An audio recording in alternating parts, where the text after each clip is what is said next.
আসসালামু আলাইকুম, সবাই কেমন আছেন? আলহামদুলিল্লাহ আমি অনেক ভালো আছি। আজকে দুপুরের রেসিপি নিয়ে আপনাদের সাথে একটি ভিডিও নিয়ে শেয়ার করলাম। আজকে আমি করলা ভাজি রান্না করব। আমার কাটাকাটি সব শেষ করে আমি এখন করলা ভাজিটা বসাইলাম।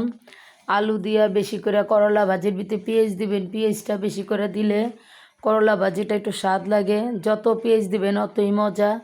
এখন আমি লবণ, একটু হলুদ, কাঁচামরিচ দিয়ে দিলাম। মরিচের গুঁড়া দিন, আমি হলুদও দিই না, তা আজকে একটু দিলাম, দেখি কেমন লাগে। আমি করলা ভাজিটা সবুজ করেই করি, আমার তো লাল ভালো লাগে না, তার জন্য এখন করলা ভাজিটা একটু লাড়াচাড়ি দিয়ে বসায় দিলাম। পরে কতগুলা কাঁচা পেঁয়াজ দিয়ে দিলাম। কাঁচা পেঁয়াজটা দিলাম, কে কেমন খান আমি জানি না, আমার কাছে পেঁয়াজটা দিলে ভালো লাগে। এই সময়টা পেঁয়াজ দিবেন, দেখেন করলার সাথে মিশা যাইব, একটা স্বাদই লাগবে আলাদা। করলা ভাজিতে যত আপনি পেঁয়াজটা বেশি দিবেন অতই মজা লাগে। করলা ভাজিটা আমার হয়ে গেছে গা, এখন আমি করলা ভাজিটা নামায় ফেলবো। যতই মনে করেন ঈদের ভিতরে গোশ মাংস পোলাও খান, ভালো লাগে না, একটু করলা ভাজি ভর্তা ভাজি খাইলে দেখবেন অনেক ভালো লাগে, স্বাদ লাগে। আজকে সিম দিয়া আলু দিয়া ইলিশ মাছ দা রান্না করব। আমি এখন ইলিশ মাছও ভাজতেছি, ইলিশ মাছ দিয়ে দিলাম। ইলিশ মাছ ভাজা হয়ে গেলে আমি টমেটো দিয়ে দিব।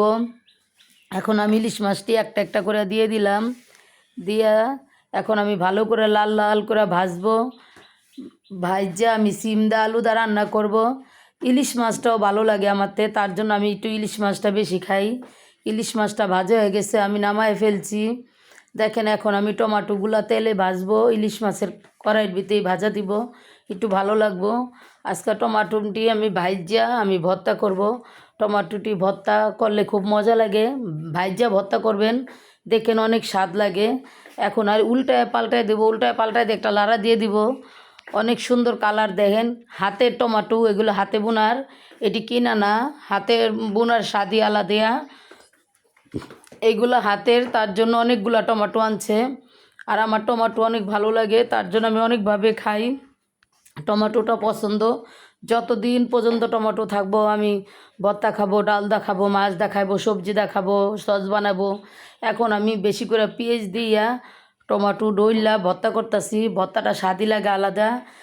শুকনা মরিচ দিছি, শুকনা মরিচটা কম খাই, তাও আমি শুকনা মরিচ দিয়ে টমেটোটা ভর্তা বানালে ভালো লাগবে। একটু পড়ে গেছে, তারপর উঠাইতেছি। মাছগুলা ভাজা হয়ে গেছে, মাছগুলা ভাজা উঠাই ফেলছি।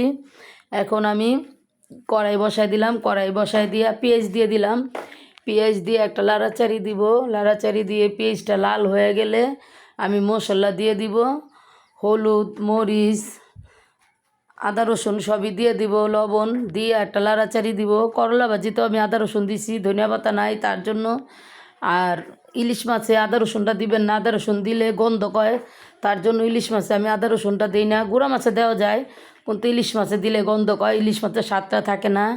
এখন আমি বিচিয়ালা সিম, একেবারে তাজা তাজা সিমগুলা আলু ধুয়ে আমি এখন দিয়ে দিলাম, দিয়ে এখন লাড়াচাড়ি দিতেছি।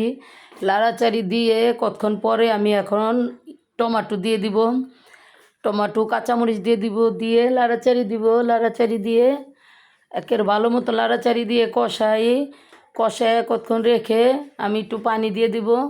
পানি দিয়ে কতক্ষণ লাড়াচাড়ি দিয়ে পানিটা দিলে, পানিটা বলক আসলে এরপর আমি মাছ দিয়ে দিব। মাছ দিয়ে দিলে কতক্ষণ রেখে তরকারিটা হয়ে গেলে আমি তরকারিটা নামায় ফেলবো মাখা মাখা ঝোল ঝোল করে। এখন আমি ইলিশ মাছ দিয়ে দিব, ইলিশ মাছটি দিয়ে দিলে একটা লাড়া দিয়ে ইলিশ মাছটা একটু বলক আসবো, বলক আসলে আমি নামায় ফেলবো। একটু মাখা মাখা হইলে বেশি ঝোল রাখবো না, সাথে ডাউল রান্না করছি, ঝোলের কোনো প্রশ্নই আসে না।